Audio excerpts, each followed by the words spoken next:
ఈ వీడియోలో aptitude mock test number 3. So SI paper అయితే సాల్వ్ చేస్తున్నాం. ఆర్పిఎఫ్ ఎస్ఐ పేపర్ మనం అర్థమెటిక్ పేపర్ అయితే సాల్వ్ చేస్తున్నాం. 2019 paper shift 1 paper friends. 10th జనవరి shift 1 paper friends. First question చూడండి. Jeffrey donates 13% of his salary to disabled organization, 12% orphanage, 14% of physically handicapped organizations, and 16% of medical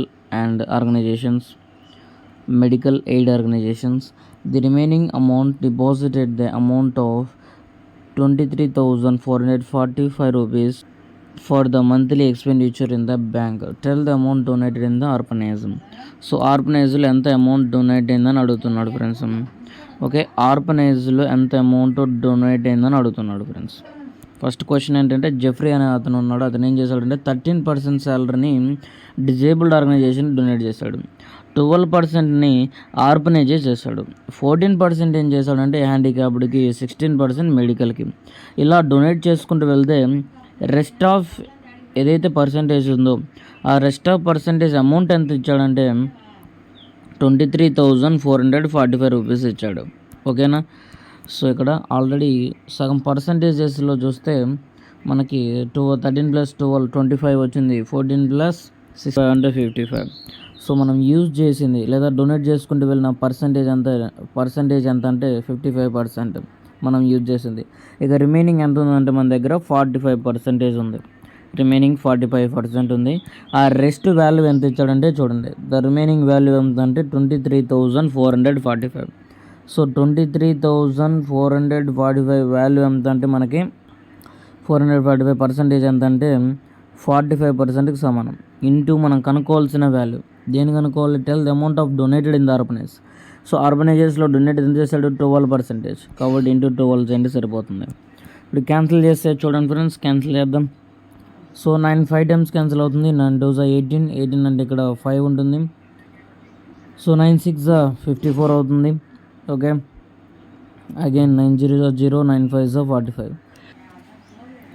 5 5 25 అవుతుంది. 10 ఉంటుంది కదా, 5 2 10, 5 1 5. Okay, 521 into 12 చేయండి సరిపోతుంది. 521 into 12, సరే 521 ఇంటూ 12. ఓకే, సో 12 1 12, 12 2 24, 25 అవుతుంది.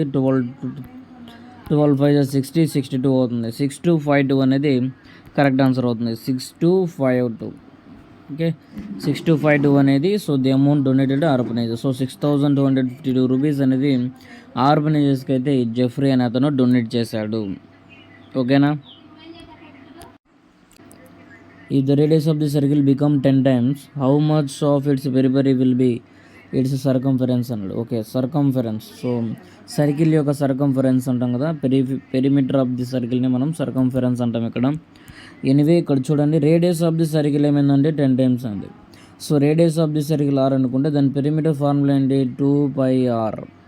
2πr. So ఇక్కడ r అనేది నార్మల్గానే ఉంది, ఇక్కడ కూడా r నార్మల్గా ఉంది. ఐ మీన్ ఇక్కడ r స్క్వేర్ లేదు, ఇక్కడ r⁻1 ఉంది, ఇక్కడ కూడా r⁻1 ఉంది. సో పెరి అంటే అర్థం ఏంటంటే నథింగ్ బట్ ఇక్కడ మనం పెరిమీటర్ కనుక్కున్నాం, లేదా సర్కంఫరెన్స్ ఫార్ములా ఏంటంటే మనకి సర్కంఫరెన్స్ ఆఫ్ ది సర్కిల్ని 2πr అంటాం. సో దీని డైమెన్షన్స్ మనం కానీ గమనిస్తే r అనేది నార్మల్గానే ఉంది, స్క్వేర్లో లేదు.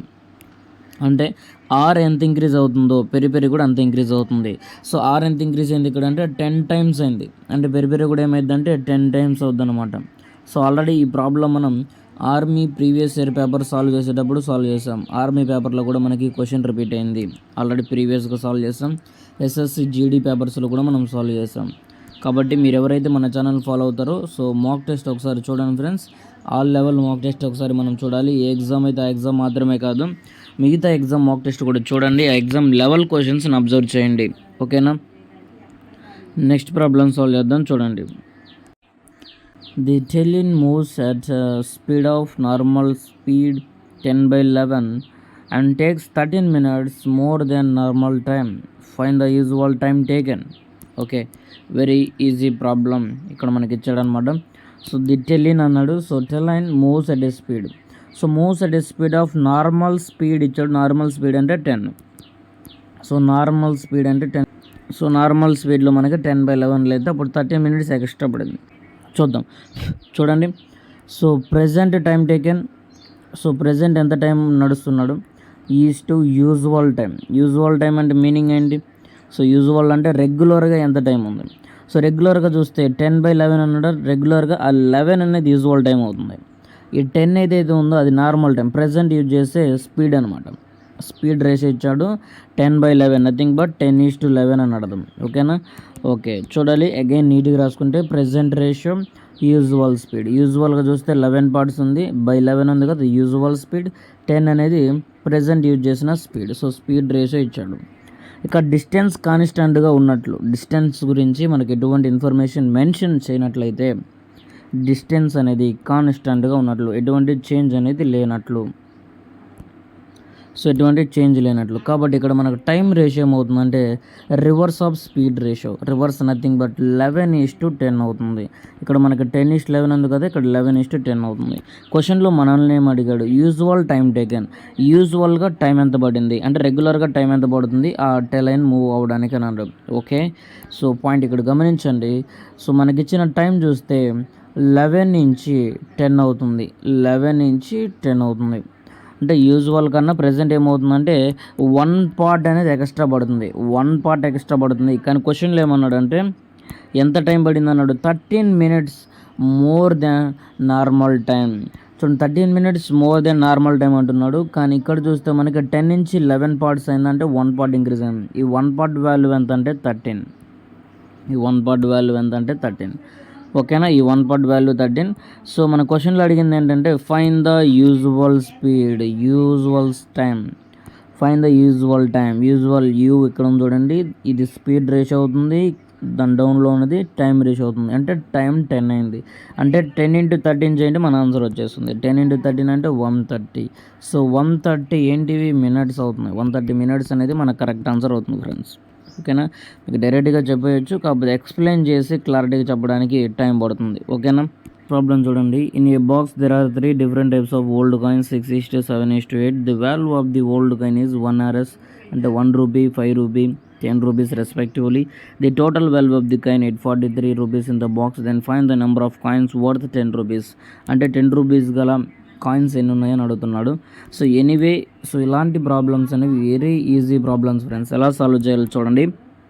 ఇక్కడున్న 6తో అంటే ఇవి నెంబర్ ఆఫ్ కాయిన్స్ ఎన్ని ఉన్నాయని ఇచ్చాడు 6తో, దాని వాల్యూతో మల్టిప్లై చేయండి. సో 6తో అంటే 6 ఇచ్చాడు, 7 ఇచ్చాడు, 8 ఇచ్చాడు దాని రేషియో. దాని వాల్యూస్ ఇచ్చాడు 1, 5, 10 ఇచ్చాడు. ఇప్పుడు మనం ఏం చేయాలంటే మల్టిప్లై చేయాలి, అప్పుడు దాని వాల్యూ వస్తుంది. 6 1 = 6, 7 5 = 35, 8 10 = 80. సో టోటల్ యాడ్ చేయండి అమౌంట్ని. ఈ టోటల్ అమౌంట్ యాడ్ చేస్తే మనకు ఒక రేషియో వచ్చేస్తుంది. టోటల్ అమౌంట్ యాడ్ చేస్తే మనకి సో 5 6 అంటే 11, సో 9 3 12 అంటే 121. సో ఈ 121 parts వాల్యూ మన దగ్గర ఇచ్చాడు. 121 టోటల్ అమౌంట్ కదా, 847కి సమానం. ఈ 847కి ఈ 121 సమానం అవుతుంది. ఇంటూ కనుక్కోవాల్సింది ఏంటి, 10 rupees కాయిన్స్ ఎన్ని ఉన్నాయి. సో ఈ 10 rupees కాయిన్స్ అనేవి లాస్ట్ రేషియో. ఈ 10 rupees కాయిన్స్ అనేది ఈ 8 parts కాబట్టి ఇంటూ 8 చేయండి, ఆన్సర్ వచ్చేస్తుంది. ఇంటూ 8 చేస్తే ఆన్సర్ వస్తుంది. ఓకే, 11th మల్టిప్లై చేయండి, 11 times, 11 7s again 11 7 times. So again 11 7 times, 8 7s ఎంత అంటే 56. సో 56 కాయిన్స్ అయితే ఉన్నాయి ఫ్రెండ్స్, 10 rupees ఇవి. చూడండి సెకండ్స్లో సాల్వ్ అయింది 56 కాయిన్స్. దీనికి సంబంధించిన ఎక్స్ప్లెనేషన్ ఆల్రెడీ ప్రీవియస్ క్లాస్లో క్లియర్గా చెప్పడం జరిగింది. చూడండి ఫ్రెండ్స్, మనం మాక్ టెస్ట్ సాల్వ్ చేసే కొద్దీ, సో ఇప్పుడు నెంబర్ 3లో ఉన్నాం, ఆర్పిఎఫ్ మాక్ టెస్ట్ నెంబర్ 3లో ఉన్నాం. సో మనం మాక్ టెస్ట్ సాల్వ్ చేసే కొద్దీ ఎక్స్ప్లెనేషన్ తగ్గుతుంది, షార్ట్ కట్స్ ఇంక్రీజ్ అవుతాయి. స్టార్టింగ్లో మీకు ఎక్స్ప్లెనేషన్ చేయడం జరుగుతుంది, ఆ తర్వాత ఇక షార్ట్ కట్స్లో సాల్వ్ చేసుకోవడం జరుగుతుంది. కాబట్టి మీరు ఫస్ట్ మాక్ టెస్ట్ నుంచి చూడండి. ఓకే, నెక్స్ట్ క్వశ్చన్ చూడండి. Train takes 73 seconds to cross the bridge of 448 meters. If this train takes 41 seconds to cross the signboard, then find out the length of the train. So length of the train ఎంత అని అడిగాడు. ఒక train ఉందంట, ఒక బ్రిడ్జ్ని 73 secondsలో cross చేస్తుంది. So అదే train వచ్చేసరికి ఒక సైన్ బోర్డ్, నథింగ్ బట్ ఒక పోల్ అనుకోండి, లేదా ఒక మనిషిని ఒక మ్యాన్ అని చెప్పొచ్చు. ఆ మ్యాన్ని క్రాస్ చేసేది ఎంతలో అంటే 41 సెకండ్స్లో క్రాస్ చేస్తుందని అర్థం. కాకపోతే ఇక్కడ మనకి ఇచ్చింది సైన్ బోర్డ్ ఇచ్చాడు. ఈ సైన్ బోర్డ్ నథింగ్ బట్ ఒక పోల్ని 41 సెకండ్స్లో క్రాస్ చేస్తుందన్నమాట. అప్పుడు ఏంటంటే find out the length of the train కనుక్కోమన్నాడు. సో ఈ ప్రాబ్లమ్ మీరు సాల్వ్ చేయండి ఫ్రెండ్స్. ఆల్రెడీ ప్రీవియస్గా మనం 2 మాక్ టెస్ట్ కంప్లీట్ చేసాం కదా, ఆ 2 మాక్ టెస్ట్లో కూడా ఈ ప్రాబ్లం రిపీట్ అయింది, ఒకసారి చెక్ చేసుకోండి. ఓకేనా. ఇది ఎస్ఐ పేపర్, అది ప్రీవియస్గా మనం సాల్వ్ చేసింది కానిస్టేబుల్ పేపర్ అయినప్పటికీ ఎస్ఐ పేపర్ కానిస్టేబుల్ పేపర్కి తేడా ఏం లేదు, same paper same level questions అయితే ఉన్నాయి. There are 10 rings in a gift box. The average weight of first 4 rings is 39 grams అండి. సో టోటల్ ఎన్ని రింగ్స్ ఉన్నాయంటే 10 rings ఉన్నాయి. ఇందులో ఫస్ట్ 4 rings యొక్క యావరేజ్ ఇచ్చాడు 39 అని. ఓకేనా. సో రిమైనింగ్ ఇచ్చాడు, రిమైనింగ్ 10లోంచి 4 వెళ్ళాయంటే రిమైనింగ్ ఎన్ని ఉంటాయి, 6 ఉంటాయి. వాటి యావరేజ్ కూడా ఇచ్చాడు 40 grams అని. So get the average weight of the total rings. Total rings యొక్క వెయిట్ ఎంత అని అడుగుతున్నాడు. Very very easy problem friends. Already ఇలాంటి ప్రాబ్లం మనం ఆల్రెడీ సాల్వ్ చేసాం. 4 × 39 డైరెక్ట్గా మల్టిప్లై చేయకపోతే డైరెక్ట్గా 440 టైమ్స్ చేయండి. 440 అంతా 160 అవుతుంది. ఇక్కడ 39 ఉంది కాబట్టి అంటే -1 అంటే నథింగ్ బట్ -4 చేయండి. సో 156 అవుతుంది. సో 156 ప్లస్ ఏం చేయాలంటే 6 4s 24 240 అవుతుంది. ఈ రెండింటిని యాడ్ చేయండి, 6 9 3. సో 396 వచ్చింది. టోటల్ సమ్ ఎంత వచ్చిందంటే 396. సో ఈ 396 బై ఏం చేయాలంటే 10 చేయాలి మనం. ఎందుకు చేయాలంటే మనం కనుక్కోవాల్సింది average weight of the total రింగ్స్కి చేయాలి. ఈ 396 ఏంటి అంటే గ్రామ్స్ అనమాట. సో బై 10 ఉంది కాబట్టి 1 digit పక్కన పాయింట్ 39.6 తీసుకోవాలి. 39.6 grams అనేది యావరేజ్ వెయిట్ అవుతుంది. Okay. The time taken by Rakesh and Vicky to cover the distance of 1000 km is in the ratio of 35:27 from the ratio of their motions. So nothing but find the ratio of their motion means ఇక్కడ speeds ratio అని అర్థం. Anyway క్వశ్చన్లో ఎలాగ ఇచ్చాడంటే మనకి చూడాలి. క్వశ్చన్లో ఏమంటుందంటే రాకేష్ అండ్ వికీ అని అతను 1000 km ఒక ట్రాక్ ఉందనుకోండి, లేదా 1000 km డిస్టెన్స్ని ఏం చేస్తున్నాడంటే కవర్ చేస్తున్నాడు. వారి యొక్క డిస్టెన్స్ రేషియో ఇచ్చాడు, స్పీడ్ రేషియో ఇచ్చాడు, అంటే టైం రేషియో ఇచ్చాడు. మనకి టైం రేషియో ఇచ్చాడు 35:27. మీరు గమనిస్తే డిస్టెన్స్ అనేది కాన్స్టెంట్. ఇక్కడ 1000 km తర్వాత 117 127 అలాగా, లేదా Rakesh and Vicky different distance పరిగెత్తలేదు. డిఫరెంట్ డిస్టెన్స్ ఏమీ మనకి ఇక్కడ ఇవ్వలేదు, సేమ్ డిస్టెన్స్ ఉంది. కాబట్టి టైం రేషియో మనకి ఇచ్చాడు. స్పీడ్ రేషియో ఏమవుతుందంటే రివర్స్ ఆఫ్ ఇట్ అవుతుంది, 27:35 అవుతుంది. అదే మన ఆన్సర్. నథింగ్ బట్ క్వశ్చన్లో ఇచ్చిందని రివర్స్ చేస్తే ఆన్సర్ వచ్చేస్తుంది 27:35. ఈ పాయింట్ తెలిస్తే మీరు చాలా సింపుల్గా చూడగానే ఆన్సర్ చేయొచ్చు. సో జస్ట్ రివర్స్ చేస్తాడు ఇక్కడ, అంతే. ఓకే. సో నెక్స్ట్ ప్రాబ్లం చూడండి. 486 డివిజన్ బ్రాకెట్ ఆఫ్ 3/4 అండ్ 16/15 - 2/3 ఇచ్చాడు. ఓకే, దీన్ని ఎలా సాల్వ్ చేయాలంటే ఫస్ట్ ఆఫ్ ఆల్ బ్రాకెట్స్ మనం సాల్వ్ చేయాలి ఫ్రెండ్స్. ఫస్ట్ ఆఫ్ ఆల్ ఏం చేయాలంటే బ్రాకెట్స్ 486 డివిజన్. సో 4 4s 16 అవుతుంది, 3 5s 15 అవుతుంది, 4/5. సో ఈ 4/5కి అగైన్ ఎల్సిఎం అనుకోవాలి. 5 3s 15 కదా, 15 డివిజన్. సో 5 3 times 3 4s 12 అవుతుంది మైనస్. సో 3 5s 15, 5 2s 10 అవుతుంది. అగైన్ ఇక్కడ నుంచి మనకి ఎంత వస్తుందంటే 2/15. ఓకే, 2/15 అంటే ఇక్కడ టోటల్ ఈ వాల్యూ ఎంత వచ్చిందంటే 2/15 వచ్చింది. సో డివిజన్ ఉంది 486 ఉంది ఫ్రెండ్స్. అంటే 486 డివిజన్ 2/15 కదా, అది ఇంటూ 15 అవుతుంది. ఇక్కడ నుంచి మనం క్యాన్సిల్ చేద్దాం. సో 2తో క్యాన్సిల్ చేస్తే 2 2s 4, 2 4s 8, 2 3s 6 అవుతుంది. అగైన్ 15తో మల్టిప్లై చేయండి, 15 3s 45 అవుతుంది, 15 4s 60, 64 అవుతుంది, 15 2s 30, 36 అవుతుంది, 3645 అవుతుంది ఫ్రెండ్స్, 3645. నెక్స్ట్ ప్రాబ్లం చూడండి. A person reaches the college with the speed of 45 km/h from the hostel till 5 minutes late. If he runs bike at 60 km/h, he reaches 4 minutes early. Find the distance between the hostel and the college. క్వశ్చన్లు ఏమంటుందంటే ఒక hostel ఉందంట, అలాగే college ఉందంట. So person reaches college. So hostel నుంచి college reach అవుతున్నాడు. Speed ఎంత వచ్చేసరికి 45 km/h స్పీడ్ మెయింటైన్ చేస్తే అప్పటికి 5 minutes ఏమవుతుందంటే లేట్ అవుతుంది. సో బాగా లేట్ అవుతుందని చెప్పేసి మనోడు స్పీడ్ ఇంక్రీజ్ చేశాడు. 45 నుంచి 60 ఇంక్రీజ్ చేశాడు అనమాట స్పీడ్.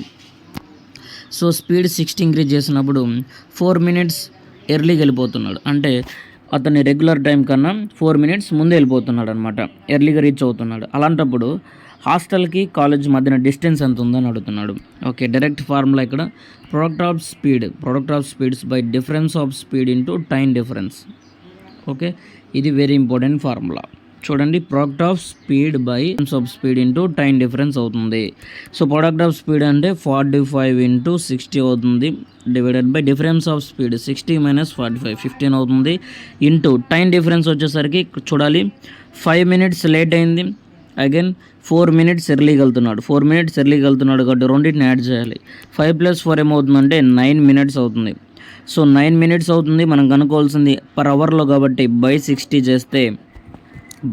చేస్తే అవర్స్లోకి వచ్చేస్తుంది. ఓకే, నెక్స్ట్ చూడండి, ఇక్కడున్న 60 క్యాన్సిల్ అవుతుంది.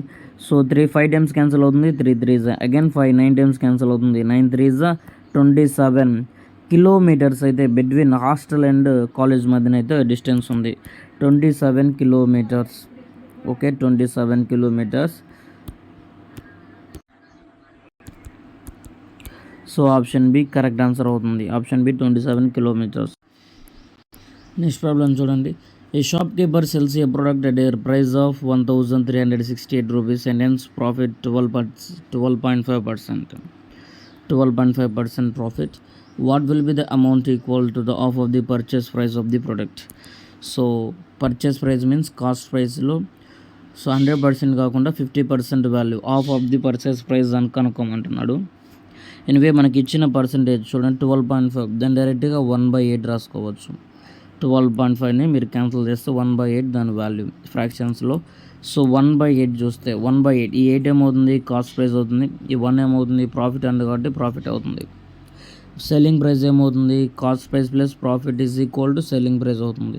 8 + 1 అంటే 9 అవుతుంది. సో ఈ 9 క్వశ్చన్లో మనకి ఇచ్చిన value shop keeper sells a product price of 1368 అంటే ఈ 9 వాల్యూ ఇచ్చాడు 1368, మనం కనుక్కోవాల్సింది ఈ 8 value. Okay, so 1368/9 into so 8 కూడా కాదు ఫ్రెండ్స్, అందులో ఏం అడిగాడంటే equal to of of the purchase price by 2 చేస్తే, ఆఫ్ అంటే 4 పార్ట్స్ వాల్యూ కనుక్కోవాలి, ఇంటూ 4 చేస్తే సరిపోతుంది. ఓకేనా, లేదంటే పర్చేస్ ప్రైస్ కనుక్కొని అందులో ఆఫ్ చేసిన మీకు ఎలా చేసిన ఆన్సర్ సేమ్ వచ్చేస్తుంది. ఎనీవే క్యాన్సిల్ చేద్దాం. చూడండి 9th క్యాన్సిల్ చేస్తే అగైన్ 9th క్యాన్సిల్ అవుతుందో లేదో తెలియాలంటే టోటల్ సమ్ ఆఫ్ డిజిట్స్ని యాడ్ చేయండి. 8 + 9 9 + 9 18 అవుతుంది. ఓకే, సో 9 1s 9 అంటే 4 ఉంటుంది ఇక్కడ, 9 5s 15, 9 2s 18. ఓకే, చూడండి 4 2s 8, 4 5s 20, 4 1s 4, 2 6 అవుతుంది, 608 అవుతుంది. సో 608 అనేది of of the price of the product. Okay, question, the average weight of 103 notebooks in a box is 10.3 kg. When a new notebook is added to the box, the average weight goes up to 10.4 kg. Tell the weight of the new notebook అన్నాడు. So tell the weight of the new notebook. So new notebook యొక్క wait ఎంత అని అడుగుతున్నాడు. Okay, ఇప్పుడైనా సరే ఇక్కడ average every notebook ఓవరాల్గా average ఎంత ఇంక్రీజ్ అయిందంటే 10.3 kg అనేది ఓవరాల్గా ఇంక్రీజ్ అయింది. క్వశ్చన్లో ఏమడుతుందంటే ఒక నోట్బుక్ని యాడ్ చేశాడు, ఒక నోట్బుక్ యాడ్ చేసినప్పుడు దానికి ఎంత యావరేజ్ ఇంక్రీజ్ అయిందంటే యావరేజ్ ఇంక్రీజ్ 10.4. సో కాబట్టి 10.4 యాడ్ చేస్తే డైరెక్ట్గా 20.7 kg. ఈ 20.7 kg అనేది న్యూ నోట్బుక్ అని చెప్పవచ్చు. 20.7 kg అనేది new notebook. Very simple problem. లేదనుకుంటే మీరు ప్రాసెస్ ప్రకారం మనం సాల్వ్ చేసుకోండి. యావరేజ్ సంబంధించి ఆల్రెడీ క్లాస్ చెప్పడం జరిగింది. సో దీని ఆన్సర్ వచ్చేసరికి 20.7 kg wait of the new notebook. Solve చేద్దాం. చూడండి 1/13 డివిజన్ 1/13 ఈ విధంగా ఇచ్చాడు. దీన్ని ఎలా సాల్వ్ చేయాలంటే సో 1/13, సో మిగతాది ఏది డివిజన్ ఉన్నా సరే దాన్ని మల్టిప్లికేషన్ రాయాలి. సో రివర్స్ రాసి మల్టిప్లికేషన్ రాస్తాం. చూడండి 1/13 into 13 again into 13 again into 13 again into 13 4 ఉన్నాయి, 4 రాసుకుందాం. సో 13 క్యాన్సిల్ అవుతుంది. వాల్యూ ఎంత 2197. సో 2197 అంటే ఆన్సర్ అవుతుంది.